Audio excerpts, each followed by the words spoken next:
Hello, little witchlings and princelings, and welcome to your weekly Coven Summoning. My name is Ilsa. And my name is Stacy. And we're Caffeine and Conjuring, a fantasy bookish podcast where we will discuss some of our favorite fantasy reads. Guess who's back? Back again. I guess we already technically posted an episode since we dipped for a couple weeks. But that was pre-recorded prior to our little hiatus. Yay! Our favorite editor thought she posted and did not, so we had an episode this week. That's a really nice surprise, though. Yeah. Between the technical difficulties and both of us having family home, and this month has been crazy. Yeah. Like, I just want to sleep for a month straight. We're on to our second head cold of the month. That's insane. Yeah. I'm just hoping to bypass it. The kids can get it. I just want to bypass it. My last client of the day messaged me today. She's like, just a warning, I do have a head cold. I don't know if that bothers you or not. I can wear a mask, but I just want to let you know in case you need to reschedule me. I'm like, normally I don't care. Normally it is what it is, but I have been so sick this year, constantly, including this month already. And I die every time I get sick. Yeah. I'm like, please let me reschedule you till next week. Because I don't even want to risk it. No. And especially, like, yes, every day you want to avoid getting sick as much as possible. But especially this week. Right? Right? We do not want to be sick for our book retreat. No! I would cry. Yeah, I need this weekend. I need a weekend away. Yeah. Same. It's been a doozy. Yep. This whole year, I look forward to these book retreats, and I know it's only the second one, so I can't really say it like every year I look forward to it, but the last 2 years, I have been looking forward to October for our book retreat, so. 100%. We should do biannually.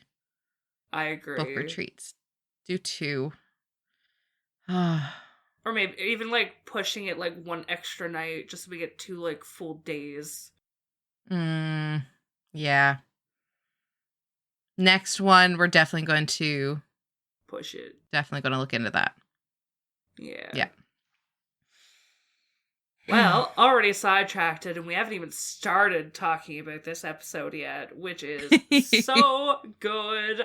We're finally getting some Minorian content. We're getting a little spice dabbled in there, and now that I'm refreshed on how spicy these books get, I feel like does this fall under the young adult category? It may have changed. Yeah. I think it's definitely under new adult now. Yeah, it's a little too detailed to be considered. It's bad.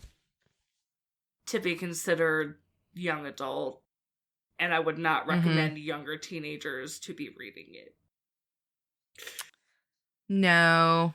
Unless you can give them, like, a physical copy of the book that has, like, there was 2 chapters that we read so far that were detailed. If you could just take those chapters out, sure. The series still great. I seen somebody on one of the groups showed, like, what they did with their books that had, like, explicit scenes, and they just, like, Sharpied. They, like, censored out the parts that they didn't want their kid to read. Honestly, if I had a kid and I had physical copies, I would literally, like, unbind those chapters out so when I go to read it, I can just pop them back in. Pop them right back in, yeah. Yeah. I mean, to be fair, I was probably reading some stuff that I probably shouldn't have been reading at young ages ages so much too. worse than this by like 15, Yeah. even 14. And if I had more access to the internet back then, probably even worse. Yeah. But still, it's different when it's like your own kids. yeah, I can't out of good conscience recommend this to anyone under like 18. Yeah. Yeah, I agree. Well, before we spoil too much, so nothing else gets spoiled for you, make sure that you've read up to and including chapter 46 of Empire's Storms. And even though it's not talked about in this episode, make sure that you've read up to chapter 35 of Tower of Dawn, because we may jump back to that a little bit in discussions. Mm-hmm. Probably not, but maybe. Honestly, I forgot Tower of Dawn existed while I was reading these chapters. It was a nice little treat. Reprieve. Agreed. So, we ended off last episode, the battle in Skulls Bay, Morath ships are attacking, sea wyverns are coming at them. Lysandra just killed the baby sea wyvern, as we found out, and multiple more adult size, which are described as multiple times the size of the one that Lysandra struggled to kill, are now approaching at a very fast speed. Fun. Yeah, it's not looking promising. Scary. And it was a horrible spot to end the episode. We know, we felt it. That's why I kept reading. Yeah. So we're into chapter 37, and it starts with Aelin, Rowan, and their crew stranded, magic totally drained, while Lysandra in her sea dragon form is in the water. And across the channel, Rolf and his men are on the other reef, and in between is one Valg warship, one sea dragon, and 3 fully grown sea wyverns. Translation: things are about to get very bad very fast. Turns out the 2 wyverns Lysandra killed earlier were just the bait. Their furious parents, massive monstrous bull wyverns, have shown up, and it's a full-blown trap. Aelin's screaming for Lysandra to run, or in this case, swim. But our girl's exhausted. She's been shifting and fighting nonstop and can't change form or escape. Aedion watches helplessly from a tower as Lysandra holds the line, facing down all 3 bulls. Dorian tries to lure her towards him, but instead of retreating, she charges straight at the wyverns. She goes full kamikaze, attacking head-on, dodging and weaving, and then pulls an insane move. She baits one of them into a Valg warship. The ship's masts impale the wyvern like skewers. The ship sinks, she escapes, bleeding but alive. One of the remaining bulls chases her right into Dorian's range. He freezes the entire section of the bay into solid ice, trapping the wyvern mid-roar. Then he catapults a boulder onto it, shattering both ice and monster into a million pieces. Thank you, Princeling. Lysandra is bleeding badly, but she's still fighting. The last bull stalks her, faster and meaner than the rest. She leads him on a wild chase through the wreckage and floating bodies, using her blood to drive him into a frenzy. It's brutal, but brilliant.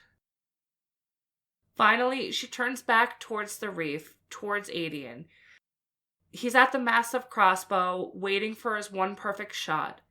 Lysandra swims for her life, the bull diving up from the deep to swallow her whole. In this heart-stopping, slow-motion moment, she leaps out of the water just as the bull lunges and Aedion fires. The spear goes straight through the wyvern's throat, blood everywhere. The beast collapses, dead. And then, if she wasn't already the baddest sea dragon alive, Lysandra emerges from the water and throws the bull's severed head across the bay. Mic drop. She is a fucking absolute legend. Yep. Aelin races towards her. This scene, I love this scene so much. I know. Oh, for somebody who can't visualize it, like, I swear I could almost. It was like so Little good. Mermaid when they're up in the water, except the roles reversed. Yeah. Fair. Oh, I guess not quite the Little Mermaid, because she's still kind of a sea dragon, but you get the sweet little moments still. So she's collapsed on the sand, bleeding and barely conscious. Still half feral from the fight, he's desperate, begging her to stay alive, trying to reach the woman beneath the dragon. And then, in peak Aelin fashion, he blurts out that he's going to marry her one day. Even manages to get a little sass out of her in response. Oh, I loved it so much. I'm not a big Aelin fan, but I love this scene. Aelin, Rowan, and the others finally reach them. Aelin's wrecked with guilt. She knows using the word key drained her magic and put everyone at risk. Lysandra is slowly healing thanks to Rowan's help, and the others realize what Aelin's been carrying. The word key around her neck. It's clear that she nearly destroyed them all trying to use it. Aelion's furious, but Rowan silently warns him to hold his tongue.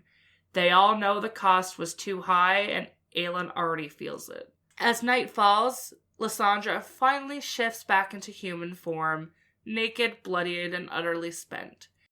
Aelin wraps her in his cloak and carries her off the beach while Gavriel watches from the shadows. Gavriel doesn't step in, he just watches his son and wonders if he'll ever be a part of Aelion's story. That little section at the end was done a bit differently because it was like the lion watches the wolf. Like the way that it was written was so different. Yeah. Like it was from Gavriel's perspective, watching that like when she shifts back. And it was so interesting to get that little peek into his mind on it, because he talks about how Aelin is already talked about around campfires and he's like this legend, and now that he now he's just going to be even more, there's going to be more stories, and he wonders if he's going to claim him as his father or not. Yeah. I was just like, oh my god, like whose side am I on? Like I don't know if I'm supposed to be rooting for him.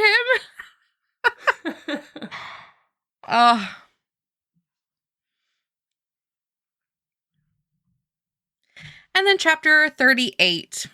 So it's after the chaos in the harbor. Aelin and Rowan meet Rolf for a quick but heated debrief. Rolf's obviously furious. He saw her nearly destroy Skull's Bay, and Aelin's too drained to sugarcoat it. Rowan explains that magic is wild and living, that she pulled herself back before it was too late. Rolf isn't satisfied and accuses her of being a child with too much power. That's when Aelin snaps. She reminds him that allying with her makes him untouchable and that she'll personally compensate the families of the men lost. But he'd better shut his rutting mouth. Rolf then tells her the story behind his infamous map. As a boy, he made a deal with a mysterious sea god who promised him power at a price. When he returned home, he learned that his mother and sister had been lost at sea searching for him. That was the cost. His warning to Aelin is chilling. Power always demands payment. And then he asks her, "What will yours be, Aelin Galathynius?" Oh. Shaken, Aelin storms out to the beach. Deanna's words, "the queen who was promised," still echoing in her head. Rowan follows. She admits she didn't mean to use the word key. Deanna hijacked her, using her body and power like a puppet, and it terrifies her. What she thought was the limit of her magic was only the beginning. Rowan reassures her they'll face this together, they'll learn to control it side by side, and she's not alone in this war. Their conversation softens into something more vulnerable. Rowan confesses he asked Mala to let him stay with the woman he loves. Aelin finally says it aloud that she loves him too. They promise each other to whatever end. Oh. Sealing it not just in words, but in shared power and trust. It's a turning point. Aelin's burden is still immense, but now she carries it with Rowan, her equal, her partner. And then cue our first graphic, detailed, sexy time scene that is a scorcher. It was long, and it was in the sand. Yeah. And it was multiple times. It was. I was very surprised at how, like, graphic it was. Yeah, it never, like, sunk in how graphic it was the first time I read it. I guess I was just, like, I read ACOTAR, so, like, the spice was just, like, normal at that point. But I wasn't thinking of this series as being a fully YA series. If anything, like, the first bit, I was, like, hoping for a little more, like, spice through it. And then once it started, I guess it just was just, like, finally. Instead of, like, ooh. Clutching your pearls. But yeah, it is still tame compared to, like, Crescent City and at least Silver Flames. Yeah. For now. But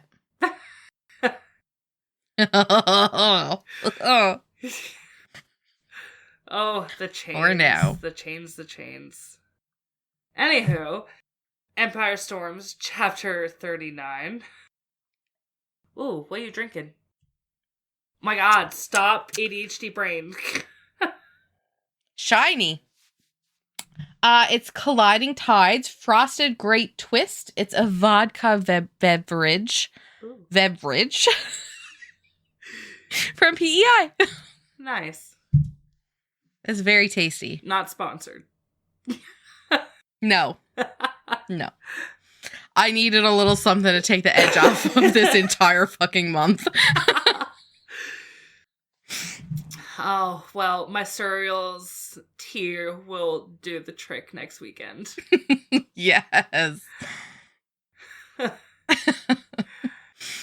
So, Empire Storms, Chapter 39, we switch over to Rowan's POV, and he's equal parts thrilled and terrified that Aelin, his queen, his mate, has zero shame about public decency.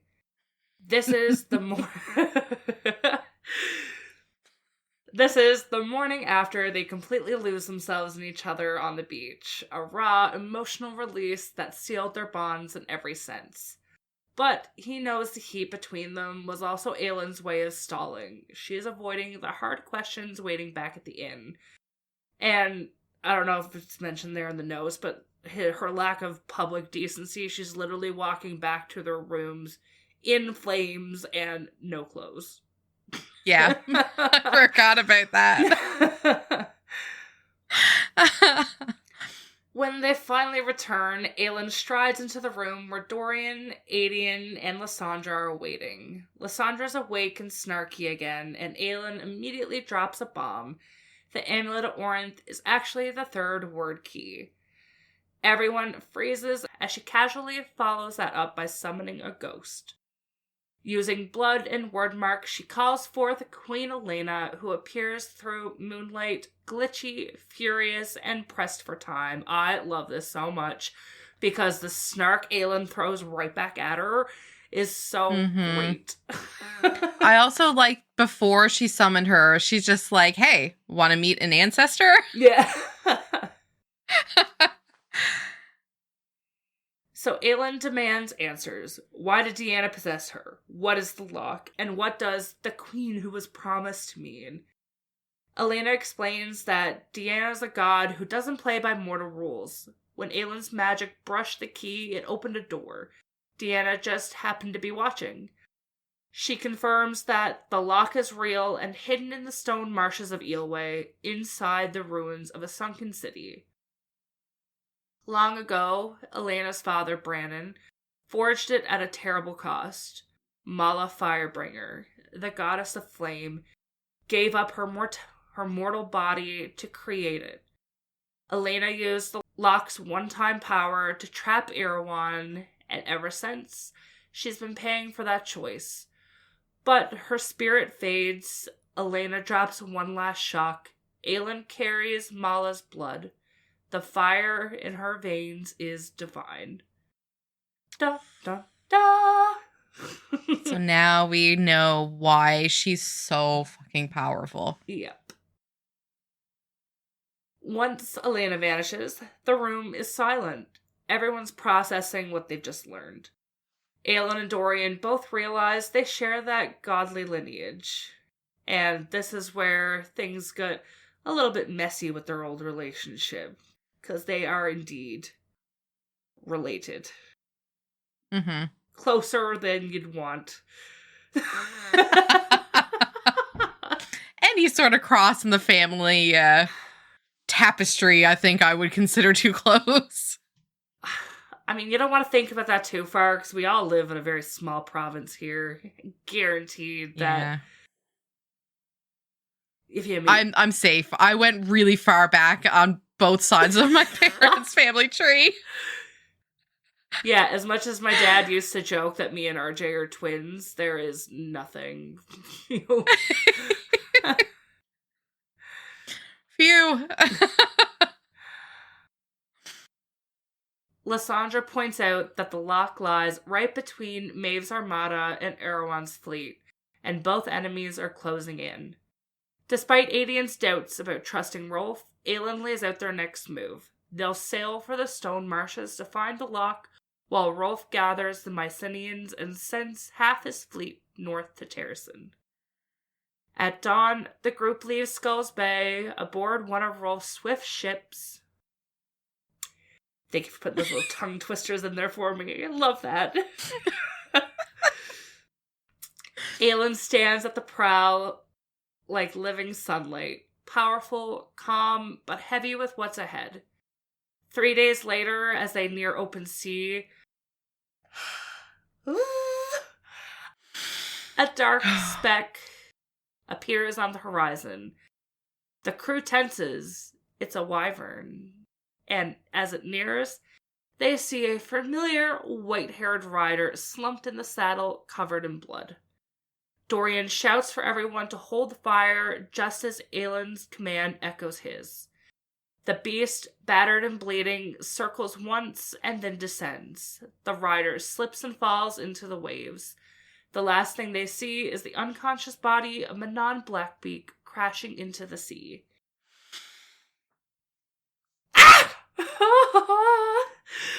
Abraxas brought her to them. That's, like, reiterated later on in the chapters when Manon's, like, awake and everything. But she's like, did Abraxas know that when I said get us somewhere safe? Like, does he know Aelin is that safe space? Mm-hmm. Oh. So that was the end of part 1. And chapter 40 is the start of part 2, which I believe was called Firebringer. I have to double check that. This sounds right. Fireheart. Ah. Part 2, Fireheart. And we are back with Elide and Lorcan, and they're still traveling with the carnival, headed east along the coast. A little reminder, since it's been a hot minute, Elide's posing as Marion, as like a fortune teller. She's in this ridiculous red headdress, barely making any coins, while Lorcan, he's oiled, shirtless, and deeply bored, steals the crowd with a sword act that has half the town swooning over him. I mean, yeah, all you had to say Yes. was oiled and shirtless. The flock. They literally describe him as being 7 foot with long dark hair, and then muscular, and just... And now oiled. Sign me up. Back in her tent, their banter turns unexpectedly intimate. Elide admits that she's never been with anyone and that desire for her would require deep trust. Before she can say any more, the night splits with screams. Oh, they can't just get a minute. Then Lorcan's POV snaps in and he flings out his senses, reads the field, and finds the source. There's 4 Ilkin dropping into the carnival, using field fires and smoke to mask their approach. Chaos erupts, horses panic, people run, and Lorcan steps between the Ilkin and the camp, killing a grievously wounded youth out of mercy. The Ilkin demand a small, dark-haired girl with a limp, named Aelin Galathynius, wanted by her uncle, Lord of Parenth, and they even flash gold for a handover. In that heartbeat, Lorcan realizes that Marion lied about her identity. But he denies knowing her, stone-faced. The Ilkin, hungry and disappointed, decide if they can't leave with a lead, they'll feed on the carnival instead. Chaos. And Lorcan is rotted. Yep. In chapter 41, Aelin hides in a wagon's secret floor compartment while the carnival erupts. Sure, the Ilkin came because of her. When the screams finally fade, she tries to slip out and run for the fields, only to find Lorcan waiting on the bench, drenched in black Ilkin blood. He coolly points out her Marion disguise won't save her, and then drops what he'd learned. The hunters are after Aelin Galathynius, Lady of Parenth. She fires back, why should she have trusted some immortal who stalked her, and vows she'd rather die than be dragged to Morath. They trade hard truths. Lorcan presses about the object she carries. Aelin admits that it's a gift meant for Selene of Sardothian from a prisoner in Morath, but won't show it. Then she lays her history bare. Her mother Marion died saving Aelin. Her uncle Vernon usurped Parenth, caged Aelin in a tower for a decade, left her ankle ruined, and later forced her into servitude at Morath, until she escaped. She has no army or wealth, just a promise to find Aelin and keep other girls from living what she did. Lorcan answers in kind. He's over 5 centuries old. Maeve's blood-sworn second, a killer with death-sensing magic, acting here without his queen's leave. If Maeve's sentinels come, Aelin must pretend not to know him. Neither of them have family or friends. On that, they're the same. With the carnival hastily packing up, Lorcan says Nick and Umbriel will keep their secret, and they'll stay a little bit longer, just until things cool.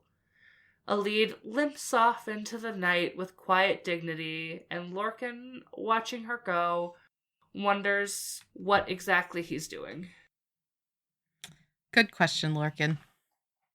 Yeah, I want to know what are you doing? Chapter 42. Manon wakes chained in a cramped ship cabin, hurting everywhere and half convinced that she's dead, until Aelin steps out of the shadows and informs her she's a prisoner. Abraxas is safe, sunning on the foredeck. Manon is not. Aelin found iron splinters in Manon's gut before healing her and warns, try anything and die. When Aelin leaves, the silence is heavy with gulls and the reminder that Manon has no Aerie, no clan, and after learning she's the last Kraken queen, no identity she trusts. She stares at the red Kraken cape, her half-sisters, and slips under, swallowed by sleep. She sleeps for days between storms and Rolf's escort down Eloy's coast. Dorian sits watch and helps with her healing, mind drifting to Nehemia as they angle toward the stone marshes. When Manon finally wakes again, Dorian gives her water and the facts. Abraxas flew straight to their ship. Manon fell into the sea. Dorian dove. Rowan bound, and Aelin reopened and cleaned the wound. It's a miracle she's alive. Manon, brittle and bored of pity, says the Valg are her enemy. Does that make them allies? She asks about Aelin, and he says there's no sign of her, and the 13, and there's no news of them. Pushed, she admits the cost of saving Dorian and Rifthold was her second's life. She refused to pay, struck at her grandmother to buy the 13 time to run, lost her title and her legion, and maybe lost them too. Find them, she tells Dorian, and I'm yours to command. As he leaves, she adds the message that matters. Tell Aelin that Aelin Lochin is alive and looking for her. After food and water, Manon collapses back into near-endless sleep. Haunted by blood, by her grandmother's knives, by the Kraken truth she can't outrun. In her dreams, great cats and wolves sit vigil and never bite, so she sleeps and dreams and waits. The poor thing. Well, right into chapter 43, and we're back to Aelin and Lorcan. 3 tense days after the Ilkin attack, they roll into a shabby river town with the carnival, keeping their distance from each other and everybody else. Aelin quietly works the tavern circuit like a pro gossip hunter, wait for thunder, slip inside with the merchants, listen more than you speak. The chatter says Rifthold's been taken by the witches working for Parrington. Dorian's ousted but maybe alive, and Aelin's not in the north. Rumors point to Benali, Eelway. Aelin pivots on the spot. Forget Terrason, she's chasing the breadcrumbs south. Before she can chart a course, she admits she can't read a map. A garrison closes in, likely tipped off by carnival friends. Lorcan gives her a choice, fight or flee. They jack a barge. Aelin talks the boatman into helping, and then realizes Lorcan killed them anyways. Cue volcanic argument. In the fallout, Lorcan drops a bomb. Aelin is Selena Sardathian, a trained assassin who only recently reclaimed her name. Aelin's shaken but stubborn. She'll judge Aelin herself, and she'll still head to Eelway. Lorcan refuses to let her go. The river bends south, and he declares he's her husband still and guides her to Benali. Insufferable party of one.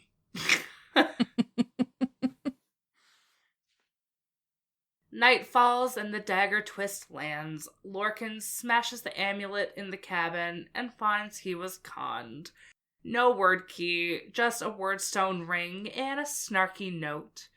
So then he pilots under the moon, seething, vowing to find Aelin and make her pay, while Aelin's mysterious stone thrums in her pocket like a plot ticking towards detonation. Dun, dun, dun.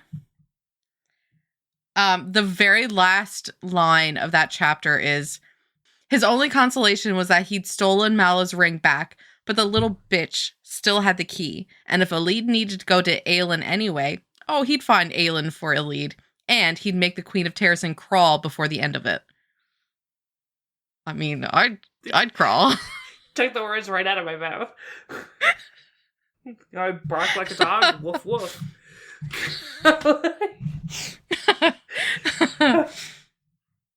Chapter 44, Aelin jolts awake, literally on fire. Her magic is roaring out of control until Rowan walls it in with wind and ice and talks her down. She leashes the power, and the way that she just kept saying, like, I will not be afraid. Anyways, and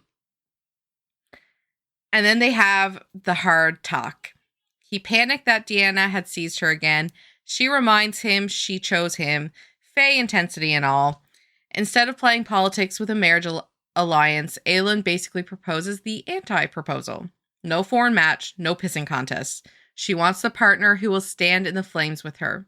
Cue tender vows, little trademark snark, and a tastefully summarized mutual claiming that doubles as a reset. They're in this war together to whatever end. To whatever end. I know. Oh god, it reminds me of the line that they used, that Gustav used in Clair Obscure. To those who come after. Oh, yeah. Ugh. Yeah. Those lines, like, when authors and, like, game creators, they can make a line that'll just stick with you forever. Like, it's so good. Like, when I hear to whatever end, my mind immediately goes to everything from this series. Mm-hmm. Yep. And the My friends are with me. Oh my god, my friends are with me and I'm not afraid. The trauma. Yep. Meanwhile, Manon wakes in chains on the ship, mind finally clear and Abraxas snoozing topside. Dorian checks on her. They trade intel about witch magic, the yielding a one-shot suicidal blast younger Coven might use, and the stakes of facing Iron Teeth again. The banter between them crackles. She tests the bars, he tests her temper, and the flirt-to-fight ratio skyrockets. He refuses to on-chain her, storms out, then returns, asks for consent explicitly, and kisses her just once. Soft, calculated, and infuriating, before walking away with a maybe another night. The way I would combust. Manon, who's never been denied anything, is left seething and very much awake. Now, I don't know if you remember, but when the whole, like, Minorian being a thing came to light when we were talking about it in the podcast, I sent you fan art of Manon and Dorian, which had the spoiler that he no longer had a collar on. I didn't pick up because I was busy looking at everything else, but that was this scene. Oh. Can you send it to me again? Of course. Of course. Okay. Absolutely. I have no issues looking at that again. Perfect. Empire Storms, Chapter 45. On deck, drama hour. Aelin delivers breakfast to a very lucid, very grumpy Manon, and can't miss that her cabin smells like Dorian was here. He and Lysandra debrief. Trauma brain might be steering Dorian towards danger. Meanwhile, Aelin is still fuming over a lead. When Manon admits the details, Aelin actually backhands her, then pins her to a wall with a ring of fire to make her swear she told the truth. Rowan cools it, reminding everyone Manon also helped a lead escape.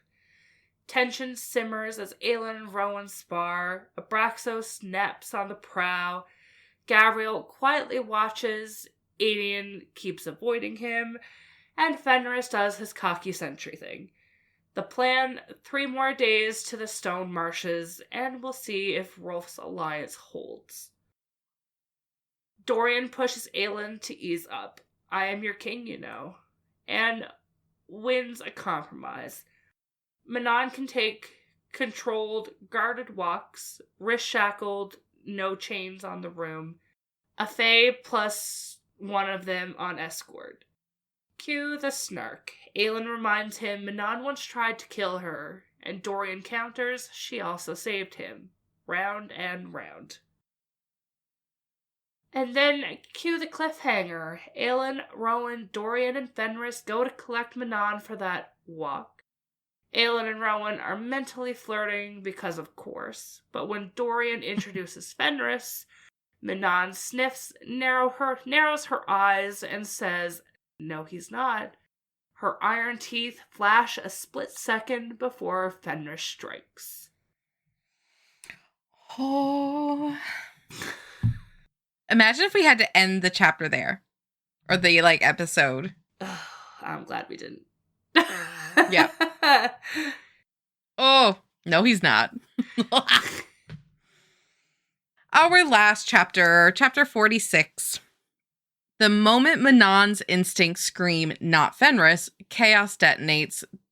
The false Fenris lunges, and Rowan's wind sends him skidding across the cabin as Aelin's fire flares up between them.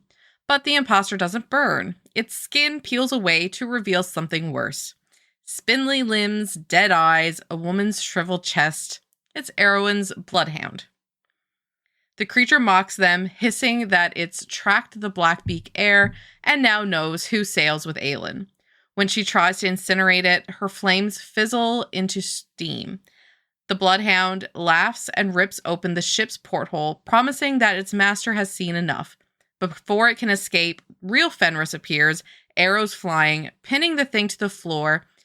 It only smiles, throws down a strip of black leather, and purrs that Astrid screamed before she died. The strat, Manon realizes with horror, is indeed her seconds. Something in Manon snaps. She becomes pure wrath, iron nails sinking into the bloodhound's neck as Dorian joins in, crushing its hands with invisible magic. When the creature taunts about Astrid birthing a stillborn witchling, Manon freezes. The bloodhound lunges, and Dorian breaks its neck with his power before she can finish it. Manon turns on him, furious that he stole her kill. But the deck above explodes with screams. Manon races topside. Ilkin, 6 of them, descend on the ship, slaughtering sailors. Abraxas and Lysandra, in wyvern form, dive into the melee, fighting 3 off while fire, ice, and wind shred the sky. More Ilkin land. The battle rages across the blood-slicked deck. Aedion carves through 3 of the beasts, protecting the crew. Aelin takes down one with Goldrin, beheading it, while Fenris leaps from the shadows to tear out another's throat, until claws clash across his ribs, poison burning into his veins. Aelin kills the attackers with twin blades of flame, then kneels beside Fenris, desperate to heal him. The survivors regroup, barely breathing, when one last Ilkin lands. This one calm, smiling. It calls parley. It sniffs the air and tells Aelin she's wasting her time. Fenris won't live long. Then it delivers Erwin's message, voice slick with triumph. Thank you for confirming in Skull's Bay that you carry what his dark majesty seeks. Aelin's blood runs cold. Erwan knows she has a word key. Da, da, da. Maybe that is a worse place to stop the episode. Basically, oh my God. Any point is a bad place to stop at this point. Yeah. It's gonna be even worse than Kingdom of Ash. Like, it's gonna be so much worse. How are we going to survive? Alcohol. Every episode will just be us drunk.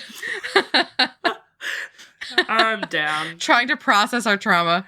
I'm so down. Oh my God. Well, I don't have anything new to say because anything I speak is just going to be spoilers. So. Yeah, that's fair. That's fair. I am very excited for the increase in spice level. I am very excited for Minorian. I am very excited for everything. Careful. Yeah. I know, I was just going to say something and I was just like, can't say that yet. Oh, not yet. I'm sure you know, but I can't say it yet. Until next time, bye! Toodaloo. And with that, our Coven summoning comes to a close. Don't forget to hit the subscribe button on Spotify or Apple Podcasts. And follow Caffeine and Conjuring on Instagram and TikTok to stay up to date on our journey through Throne of Glass.